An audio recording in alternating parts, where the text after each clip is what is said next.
What's going on, guys, and welcome to Rabbit's Used Cars. Man, I have been wanting to shoot this video ever since I got this damn car. But first, we got the Bandit Trans Am, and this is a story in itself. Worth the price of admission. This is going to be a twofer. How about a 600 horsepower, 8-inch stacks?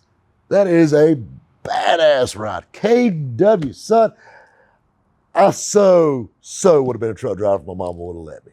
You know, I grew up in a truck shop, but I'm going to tell you something. That just brings joy to my heart almost as much as the TA. I thought that would be the cool backdrop. You know what I'm saying. You got the blocker.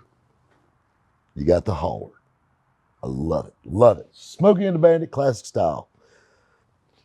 What's the story with this Trans Am? This is a 1980 Bandit 2 Trans Am. And this one is a little different. You'll probably notice there's some tasteful mods on it. It's a full Pro Touring setup. Everything you can throw under the bottom of it. Speed Pro, Viking, Hotchkiss, Detroit Speed, it's under it. 13-inch wheel woods on all four corners. Oversized snowflake wheels. And then under the hood, the business. 597 horsepower to the rear wheels. Through a supercharged LSA. BTR parts for days on the inside. Tuned by DBR in Nashville, Tennessee. 597 to the rear wheels. And I want to tell you something. I've been driving this car for the last week. I can vouch for every damn one of those horses. This is a badass hot rod. I've had some nice cars in my day. And I've bought a lot of nice cars. This is by far one of the finest I've owned. Hands down.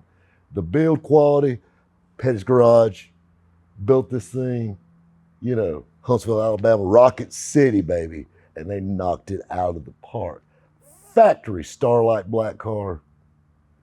They went back, beautiful paint, 10 coats of clear, cut buff, decals buried in clear. Of course, got that big old motor, engine department, all detailed out. And just the little custom work, something that most people don't even notice about this car. Just it's just popping in my head as I'm looking at it.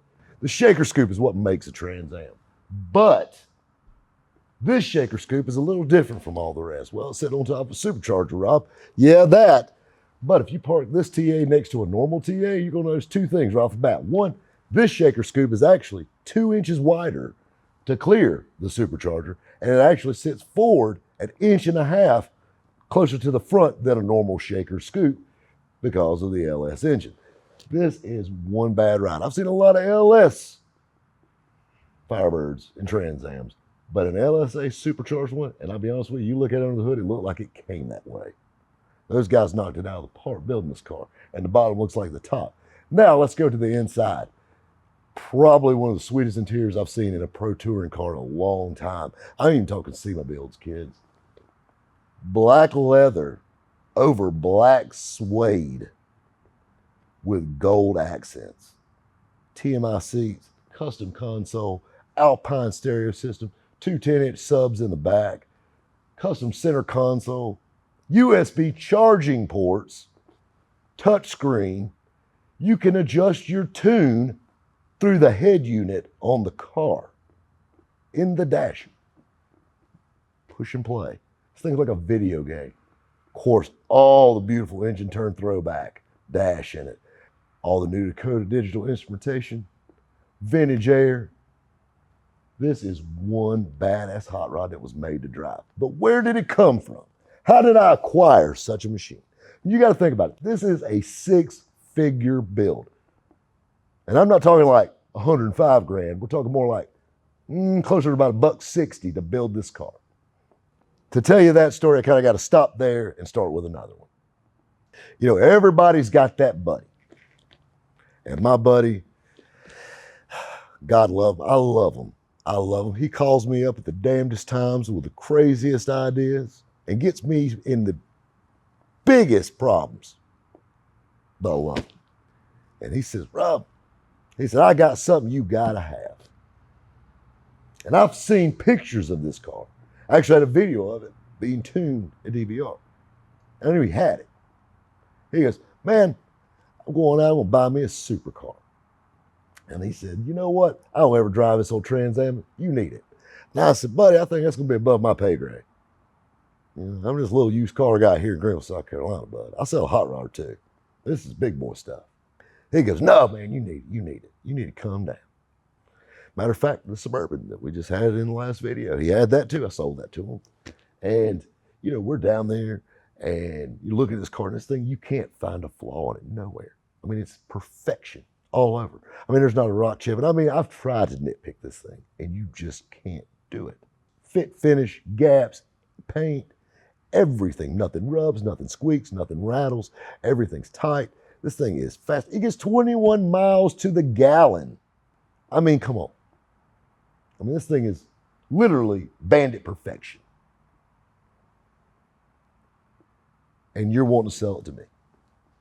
And he was ready to sell it. So we bought it, and hell, I ended up with a Suburban too.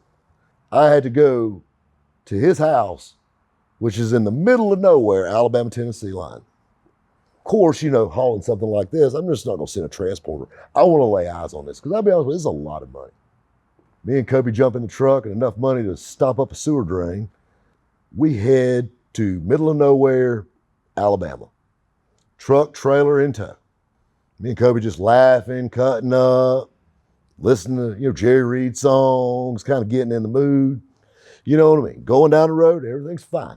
And, you know, you take a left, you take a right, and you're going to see a squirrel in a tree. Don't go down that street, go to the next one. All these directions he's given us. I mean, I'm talking about like, these roads aren't on GPS yet, like country. Had the windows down, listening for banjo music, like we're in the boonies. And he goes, yeah, you're going to see a little bridge, and then I'll be the next street to the right, all within the street. Well, there's one thing he didn't tell us about this bridge. Now keep in mind, my Silverado is 8 foot tall, has 6-inch lift, 35-inch tires, you know, typical mall crawler. And I've got a 20-foot car trailer behind it. Well, the problem he didn't tell me is the bridge is 8 foot 6 inches tall, but it's only 8 foot wide, and it's covered, and it's made out of wood. And we get the truck and the trailer stuck in the bridge because the trailer lagged about this far between going between the bridge posts. And it took some engineering, I guess is the word I need to use, by me, Kobe, and some random stranger riding down the road. And thank God for this guy. He was an angel. He goes, you know what you're going to have to do? He said, you just need to put this big bitch in 4-wheel drive and gun it. And I'm thinking, this bridge, I'm hearing it squeak as I walk across it with my new Silverado sitting, you know, 20 feet in, and this trailer and the tires are hitting the post on the bridge. I said, Kobe, I'm going to start walking. And I said, when I get about halfway across the bridge, probably 100 feet, I said, put this bitch in 4-low and let her go, son. I want to be far enough along where I know I can run and make it across. Now keep in mind, this bridge ain't covering up a little creek, you know, ain't going over a little low spot. No. It's a damn river under this damn thing. I mean, literally, I've seen walking trails with better bridges than this. I walk across, I hear my old Z71 squalling the tires. I could smell burning wood. Boom! Literally was the sound it made. And I come running. Kobe's on the binders, stops it, gets it through. Thank God the other side might have been an inch wider and the bridge was still standing. I hopped in the truck, literally couldn't even open the door all the way. I had to like kind of slide in to get back in the truck. And we busted ass across this bridge. First street to the right, pulled up, big beautiful house, nice garage, baddest TA on the damn planet sitting there. And I'm thinking to myself, just literally totaled my damn Z71, ruined a damn nice car trailer. Anyway, get down and look at the car, it's absolutely perfect. I mean, it's gorgeous. He said, come on, we can take this thing up the road. He gets in the car, fires it up, and this thing's just got that god-awful, just awesome, it's America. Best way to sum it up, period. Fires it up. We pull out of his street. He takes a right, not going across the covered bridge again, sore subject. We pull out on Main Street, Hooterville, and the very first thing he goes, watch this. And we're running 30 miles down the street, and he just pops the pedal. Now stabs it to the floor, just pops it, and he just blows the back tires off of it. And he's over here laughing his ass off, got his iPhone in one hand trying to sync it so we can listen to some Van Halen while we're riding this thing. Here I am looking for my seatbelt, thinking to myself, I haven't bought it yet, bud. You better not bend it. And I'm like, you damn right. Next thing you know, blue lights. We get pulled over on a test drive. Of course, they see this guy. Also, he's a Nashville recording artist, by the way. So he's a little well known, especially in his town. So the cop walks in, he says, oh, it's you. We take back off, test drive part 2. And we're riding around, and we get going down this little 2-lane road, and the ambulance is coming up behind us. And I don't know what it is about this car, but it brings out your inner Burt. Like, I don't know what it is. We're riding down this little 2-lane road, and the next thing you know, it kind of winds up into like, where you could go off. And we got an ambulance probably, half a mile behind us. You could hear it. He sees that little wide spot in the road. He goes, hold on your ass. He just jerks it around in the middle of the road, slings it around, boiling the tires, going back the other way with it. Like, can we just drive it normal? Can we just turn it around? I'm thinking to myself, the paint. So we get it back. We get it loaded. I hand him a grocery bag full of money.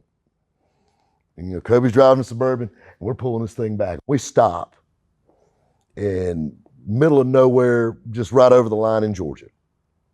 And we stopped and got something to eat because Kobe was feeling peaked. And we pulled under the lights at this big truck stop, and I seen this thing glowing, sitting on the trailer. And I said, you realize what we got? And I mean, people giving us thumbs up going down the road, going through downtown Atlanta, listening to Jerry Reed with a Bandit Trans Am on the back. Oh man, Atlanta skyline, this thing. I got cold chills. I am so excited with this thing. This is like the most fun hot rod that I've had in a long time. We have a lot of fun stuff here. But this thing right here, I probably gonna need to sell it fast because it's gonna get me in trouble. Guys, I tell you what, it's getting a little dark. This thing's got good LED lights all the way around. I think I'm gonna drive her to the house. Guys, we'll catch you next time at Rabbit's Used Cars. 597 horsepower to the rear wheels through the oldest bridge. How was he said that was? It was the oldest or the only. Probably shouldn't say that on here, but it's still standing. Just saying. I love it. Cut it.